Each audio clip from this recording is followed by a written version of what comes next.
Assalamualaikum warahmatullahi wabarakatuh. Salam budi luhur. Perkenalkan, nama saya Mulyati M. Ikom, dosen tetap pada program studi Ilmu Komunikasi Fakultas Komunikasi Desain Kreatif Universitas Budi Luhur Jakarta. Video ini merupakan bagian dari pernyataan diri dalam unjuk kerja Tridharma Perguruan Tinggi PDD UKPT untuk sertifikasi dosen tahun 2026 khususnya pada aspek pengajaran. Pada kesempatan ini, saya akan menjelaskan secara singkat mengenai mata kuliah komunikasi organisasi dan kelompok yang diajarkan pada semester Gasal. Mata kuliah komunikasi organisasi dan kelompok membahas tentang konsep dasar komunikasi dalam organisasi dan kelompok sosial, serta dinamika dan terjadi di dalamnya.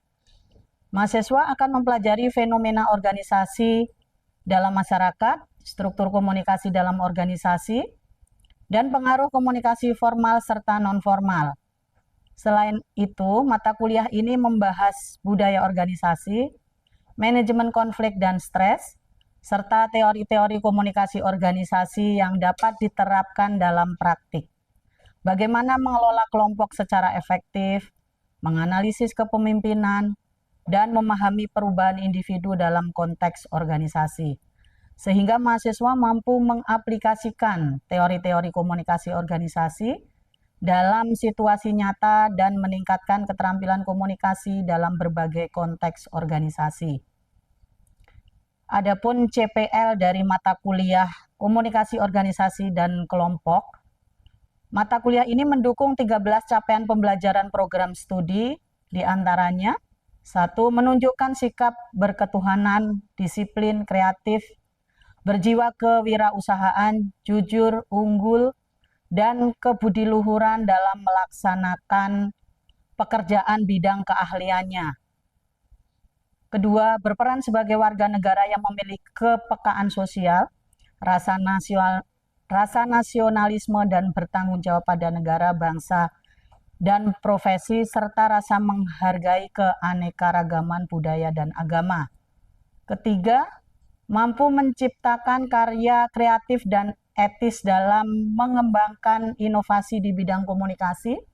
4. Mampu mempraktikkan public speaking untuk mencapai komunikasi yang efektif. 5. Mampu menghasilkan kinerja mandiri dan kelompok yang bermutu sesuai standar dan etika komunikasi. 6. Mampu memanfaatkan teknologi informasi dan komunikasi untuk memecahkan masalah komunikasi. 7. Mampu menjelaskan paradigma ilmu, perspektif, tradisi, dan teori untuk mendukung kemampuan analisis dalam bidang komunikasi. 8. Mahasiswa mampu menjelaskan bidang, sifat, tatanan, dan metode komunikasi sebagai dasar untuk melaksanakan tugas dalam tataran praksis komunikasi. 9. Mahasiswa mampu menjelaskan pengaruh sosial budaya, ekologi, politik, ekonomi, hukum, dan perkembangan teknologi untuk menyelesaikan persoalan di bidang komunikasi. 10. Mampu mendemonstrasikan pesan komunikasi yang persuasif, informatif, dan transformatif dalam berbagai platform media komunikasi untuk mendukung profesi di bidang komunikasi. 11. Mampu menganalisis pesan dengan menggunakan konsep dan teori komunikasi untuk penyelesaian masalah komunikasi. 12. Mampu membuat karya jurnalistik, penyiaran, dan komunikasi pemasaran yang dilandasi kode etik. 13. Mampu mengaplikasikan strategi komunikasi pemasaran, jurnalistik, dan penyiaran ke dalam praktik komunikasi. Capaian pembelajaran mata kuliah komunikasi organisasi dan kelompok. Pertama, mahasiswa mampu memahami fenomena organisasi dalam lingkungan masyarakat. 2. Mahasiswa mampu memahami konsep-konsep dasar dalam komunikasi organisasi. 3. Mahasiswa mampu menjelaskan elemen-elemen dalam organisasi yang mendukung komunikasi yang efektif. 4. Mahasiswa mampu menjelaskan konsep budaya organisasi dan dampaknya terhadap komunikasi. 5. Mahasiswa mampu memahami konsep kelompok sosial dan dinamika kelompok. 6. Mampu mahasiswa mampu memahami dan mengaplikasikan teori-teori komunikasi organisasi dalam praktik. 7. Mahasiswa mampu menjelaskan pengaruh komunikasi formal dan non-formal dalam organisasi. 8. Mahasiswa mampu mengidentifikasi dan mengelola konflik serta stres dalam organisasi. 9. Mahasiswa mampu menjelaskan hubungan antara teknologi informasi dan komunikasi dalam organisasi. 10. Mahasiswa mampu menganalisis kepemimpinan dalam komunikasi organisasi. 11. Mahasiswa mampu memahami dan menjelaskan perubahan individu dalam organisasi. Dan terakhir, mahasiswa mampu mengembangkan dan memimpin kelompok dalam organisasi. Mata kuliah ini diajarkan dalam 16 kali pertemuan dengan pertemuan ke-8 UTS dan pertemuan ke-16 ujian akhir semester.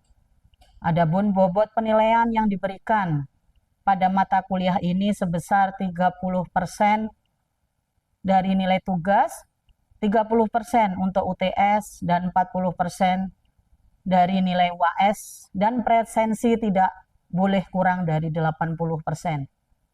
Metode pembelajaran dilaksanakan secara blended learning, kombinasi dengan pertemuan tatap muka PTM dan diskusi daring melalui platform e-learning Budi Luhur dan grup komunikasi digital seperti WhatsApp Group. Referensi yang digunakan dalam pembelajaran sudah ada di RPS dan bisa di-download di e-learning Budi Luhur. Selanjutnya, Anda akan menyaksikan cuplikan proses pembelajaran saya bersama mahasiswa di kelas pada sesi pertama yang membahas tentang konsep dasar komunikasi dalam organisasi dan kelompok sosial. Selamat menyaksikan. 1, 2, 3. Assalamualaikum warahmatullahi wabarakatuh. Waalaikumsalam warahmatullahi wabarakatuh. Selamat siang teman-teman mahasiswa Fakultas Komunikasi dan Desain Kreatif Universitas Budi Luhur. Salam Budi Luhur. Salam Budi Luhur. Gimana kabar adik-adik semua? Baik. Alhamdulillah. Oke, perkenalkan, nama saya Mulyati M. Ikom, dosen pengampu mata kuliah komunikasi organisasi dan kelompok.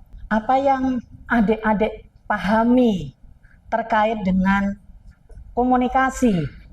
Apa kira-kira komunikasi itu yang ada di dalam benak adik-adik semua? Berinteraksi. Komunikasi itu berinteraksi, mengirim pesan. Yang lain? Tanya jawab. Tanya jawab. Apalagi kira-kira? Komunikasi. Tanpa kita sadari, kita juga sering melakukan komunikasi dengan orang lain di manapun kita berada ya. Mau tidak mau kita juga selalu melakukan komunikasi ya, tanpa kita sadari. Komunikasi itu proses penyampaian pesan dari komunikator kepada komunikan dengan harapan untuk mendapatkan respon ya, informasi, umpan balik atau feedback. Nah, komunikasi yang dilakukan itu bisa secara verbal maupun secara non verbal ya. Nah, ada yang tahu nggak tentang komunikasi verbal? Ayo, apa? Berbicara. Verbal. Oke, secara lisan dengan menggunakan kata-kata ya. Kata-kata baik secara lisan maupun dengan tulisan. Nah, itu komunikasi verbal. Kalau komunikasi non verbal? Surat menyurat. Surat menyurat. Bukan. Apalagi? Simbol. Oke, jadi komunikasi non verbal itu dari ekspresi wajah kita, gerak tubuh kita. Nah, itu komunikasi non verbal ya. Nah, kalau tadi terkait dengan definisi komunikasi. Nah, kalau organisasi, apa yang Anda pahami terkait dengan organisasi? Suatu perkumpulan. Suatu perkumpulan, Kelompok. kelompok. Apalagi? Aktivitas orang-orang. Nah, adik-adik kan sering berkegiatan berorganisasi di lingkungan kampus ya. Sudah menjadi anggota organisasi apa saja di lingkungan kampus ini? BM Universitas, unit kegiatan mahasiswa ya. Oke, organisasi. Organisasi itu merupakan suatu wadah ya, suatu wadah yang terdiri dari 2 orang atau lebih, di mana mereka saling bekerja sama untuk mencapai sebuah tujuan ya, untuk mencapai sebuah tujuan bersama. Nah, itu merupakan organisasi. Alasan mengapa seseorang tertarik mempelajari komunikasi organisasi. Yang pertama, untuk meningkatkan efektivitas kerja. Nah, diantaranya untuk koordinasi ya antara pimpinan dengan bawahan dengan stafnya itu komunikasinya berjalan dengan lancar ya. Nah, di situ ada instruksi kerja dari atasan kepada bawahannya ya. Kemudian meminimalkan kesalahan. Nah, di sini dengan meminimalkan kesalahan maksudnya dari instruksi tugas atau pemberian pekerjaan yang sudah diberikan pimpinan itu kepada bawahannya diberikan secara jelas instruksinya ya, ada SOP-nya ya, jadi SOP-nya itu jelas, tidak tumpang tindih sehingga tidak membingungkan staf untuk mengerjakan tugas-tugas yang sudah diberikan oleh pimpinan itu tadi. Kemudian pencapaian target. Pencapaian target di sini tentunya sebuah pekerjaan yang sudah diberikan oleh atasan harus ada target waktu kapan selesainya ya. Nah, ini juga harus jelas deadline dari target itu sampai berapa lama, seperti itu. Kemudian alasan yang kedua yaitu membangun iklim kerja yang sehat. Nah, membangun iklim kerja yang sehat di sini ada kepuasan karyawan. Nah, kepuasan karyawan di sini kira-kira seperti apa sih? Mungkin dari adik-adik ada yang tahu terkait dengan kepuasan karyawan? Dari fasilitasnya. Dari fasilitas perlengkapan kantor seperti itu ya. Ada lagi? Uang lembur. Pujian dari customer. Pujian dari customer. Budaya kerja ya, budaya kerja, kinerja di dalam sebuah organisasi atau perusahaan tersebut. Kemudian keterbukaan. Nah, di sini adanya komunikasi yang transparan antara pimpinan dan bawahan untuk mencapai tujuan dari organisasi ke depannya ya. Nah, alasan yang ketiga yaitu mengelola dan menyelesaikan konflik. Nah, diantaranya ada deteksi dini. Nah, deteksi dini di sini terkait dengan konflik atau permasalahan yang terjadi ya. Jadi dari pimpinan itu sudah mendeteksi konflik apa sih yang terjadi seperti itu ya. Kemudian mediasi tepat.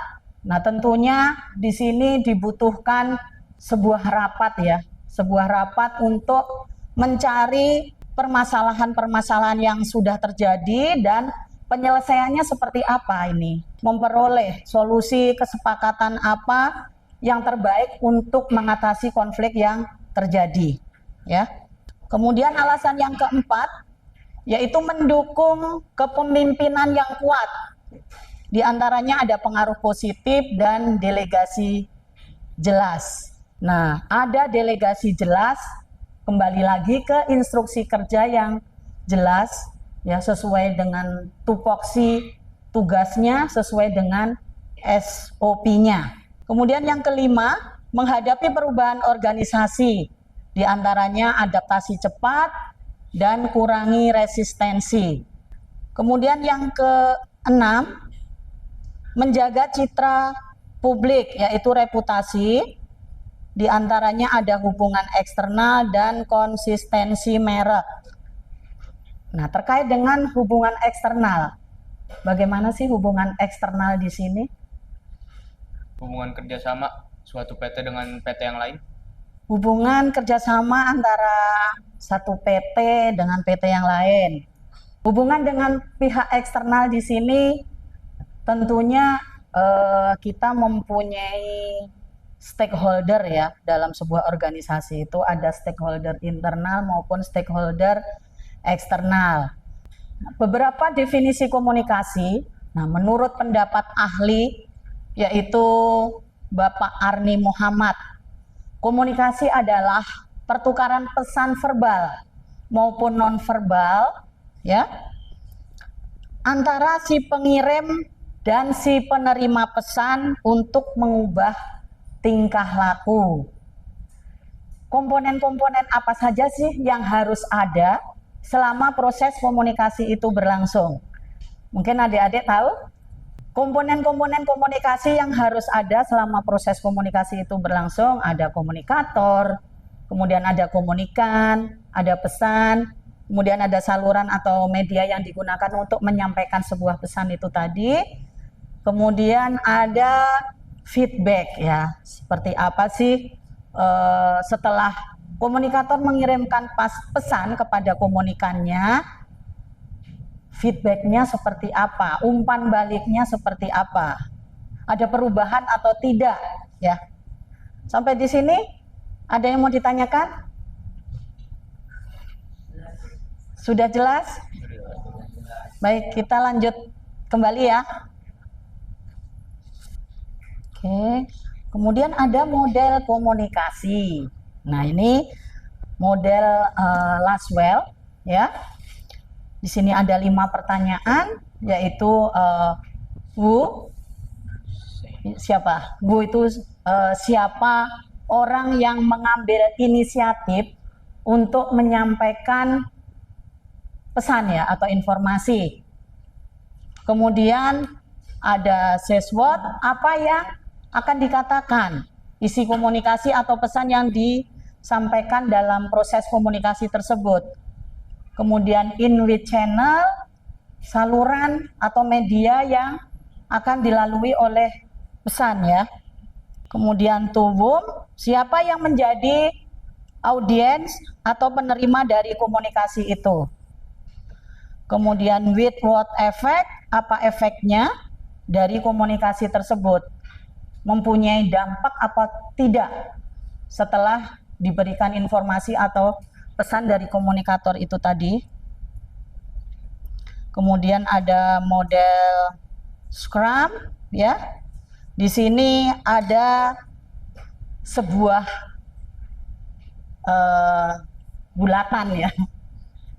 Nah, ada bidang pengalaman, ada pengirim pesan, yaitu komunikator, kemudian ada pesan, yaitu penyandian, ada interpretasi pesan ya, kemudian ada penerimaan sandi, ada tujuan, dan hal ini dipengaruhi oleh bidang pengalaman dari si komunikan.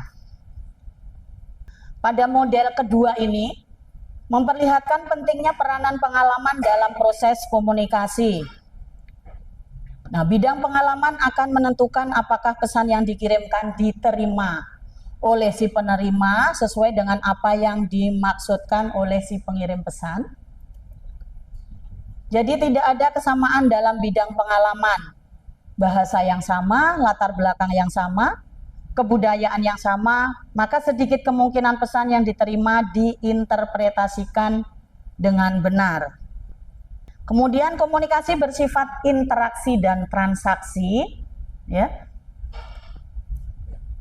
Nah, interaksi di sini saling bertukar informasi, bertukar peran dari komunikator menjadi sekaligus menjadi komunikan, sambil menginterpretasikan pesan. Contohnya seorang guru, kemudian seorang dosen, ya. Kemudian ini buku referensi ya, yang bisa dipakai untuk mata kuliah komunikasi antar pribadi dan kelompok dari Dr. Arni Muhammad. Ya, adik-adik bisa baca ya. Nanti bisa cari buku referensinya di perpustakaan atau di Gramedia. Ada yang ditanyakan sampai di sini untuk materi pertemuan pertama pada siang hari ini? Saya ingin bertanya. Oke, silahkan sebutkan namanya. Sebelumnya perkenalkan, nama saya Iksan Febrian. Saya ingin bertanya bagaimana caranya komunikasi itu berjalan dengan lancar tanpa adanya kesalahpahaman dalam suatu organisasi. Oke, saya ulang ya. Bagaimana komunikasi itu bisa berjalan dengan lancar tanpa tidak ada kesalahpahaman di dalam sebuah organisasi ya. Oke.